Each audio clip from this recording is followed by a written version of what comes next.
Billions of dollars investment ఇక్కడ పెట్టే విధంగా ఒక మార్కెట్ ని తయారు చేయడానికి అనుగుణంగా ఇట్లాంటి సమ్మిట్లు పనిచేస్తాయి.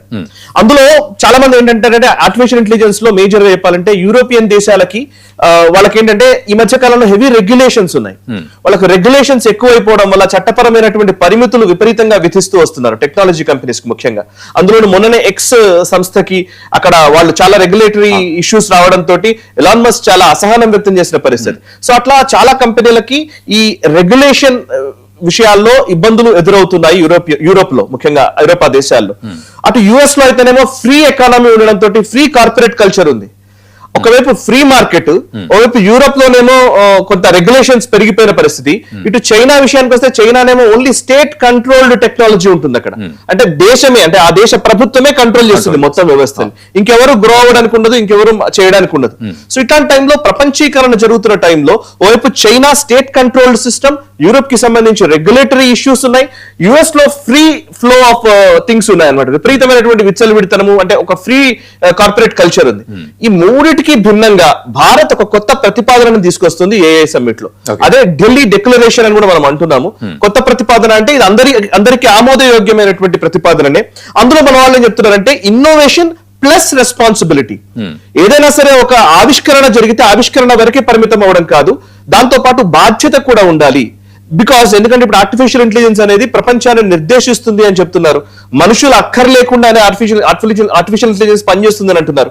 సో ఆర్టిఫిషియల్ ఇంటెలిజెన్స్ అనేది మనకు ఉపయోగపడే విధంగా ఉండాలి, కానీ మనల్ని శాసించే విధంగా ఉండకూడదు అనే ఒక సిద్ధాంతాన్ని, ఒక మౌలిక సూత్రాన్ని ఈ ఏఐ సమ్మిట్ ద్వారా భారత్ ప్రతిపాదిస్తోంది. అండ్ దీన్ని ఈవెన్ ఆయా దేశాల నుంచి కూడా ఒక అంగీకార ధోరణితోటే ముందుకు సాగుతున్నట్టుగా కనబడుతోంది. అందులో ఫస్ట్ టైం ఇంకోటి ఏంటంటే ఇందాక అన్నారు, చాలా పర్ఫెక్ట్ గా చెప్పారు, సౌత్ కొరియాలోనూ ఎక్కడో 2-3 దేశాల్లో జరిగినాయి ఇట్లాంటి.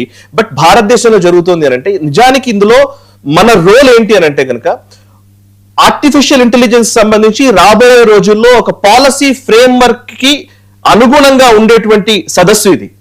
రాబోయే రోజుల్లో ఎటువంటి టెక్నాలజీ వైపు మనం అడుగులు వేయాలి అనే అంశానికి సంబంధించినట్టు ఒక దిశానిర్దేశం చేసే టైంలో మనం ఉన్నాం కాబట్టి దానికి ఒక అంకురార్పణ, ఒక శ్రీకారం చుట్టే దశలో భారతదేశంలో ఈ భారత మంటపంలో ఈ ఏ సమ్మిట్ జరుగుతుంది. కాబట్టి నిజంగా వాషింగ్టన్ లోనో, ఏ బ్రజెల్స్ లోనో, ఏ చైనా బీజింగ్ లోనో ఎక్కడో జరగట్లేదు, భారత్ లో జరుగుతోంది. అండ్ భారత్ ఒక తొలి అడుగు వేసి ఒక బాధ్యతను తీసుకొని ఆ బాధ్యతను దేశాలకు చెప్పే ప్రయత్నం చేస్తుంది. కాబట్టి మనం ఒక సూపర్ పవర్స్ జాబితాలోకి ఇట్లాంటి సమ్మిట్స్ నిర్వహించడం వల్ల వస్తాం.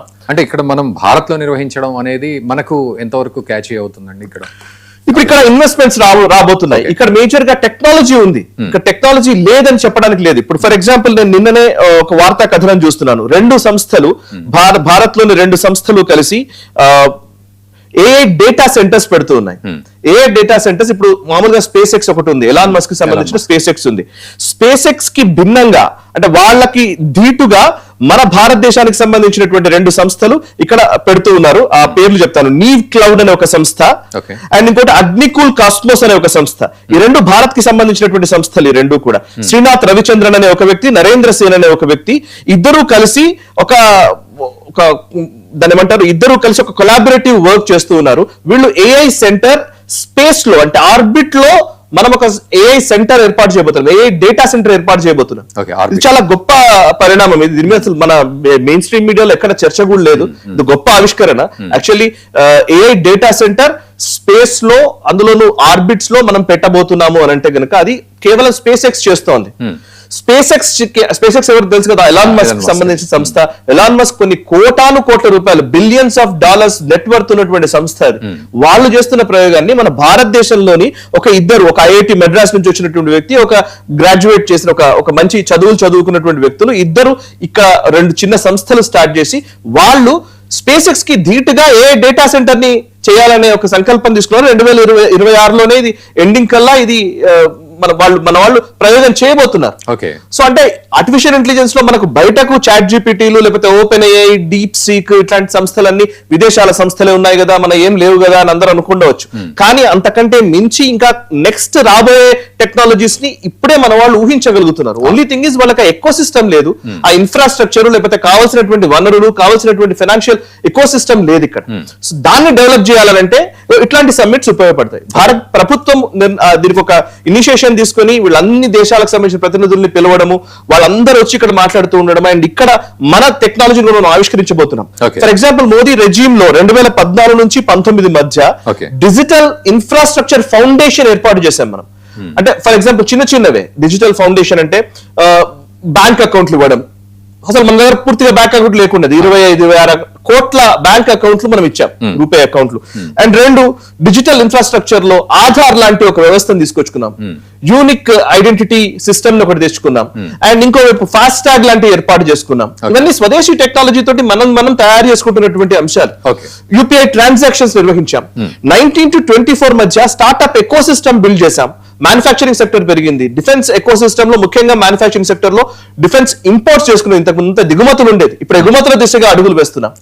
సో ఇప్పుడు 2024 నుంచి ఇప్పుడు ఒక పవర్ సెంటర్ గా భారత్ ని మలచే ఒక దృక్పథంతో మోదీ ప్రభుత్వం ప్లాన్ చేస్తోంది.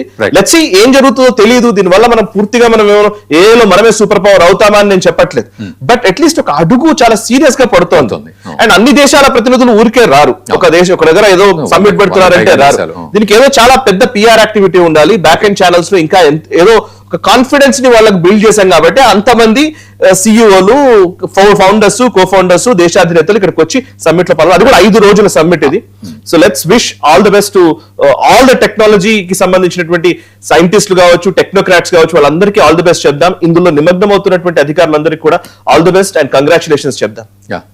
రైట్. అంటే జమ్మూ కాశ్మీర్ ఇష్యూకి వెళ్లే ముందు ఒక్కసారిగా ఎల్ఈటి అంటే ఇజ్రాయెల్ ఒక బోటు పట్టుకుంది, అందులో లష్కర్ ఏ తోయిబా ఉగ్రవాదులు ఉండడం ఒక ఎత్తు అయితే, పాకిస్తాన్ కి హమాస్ కి ఉన్న లింకులు కూడా ఈ మధ్య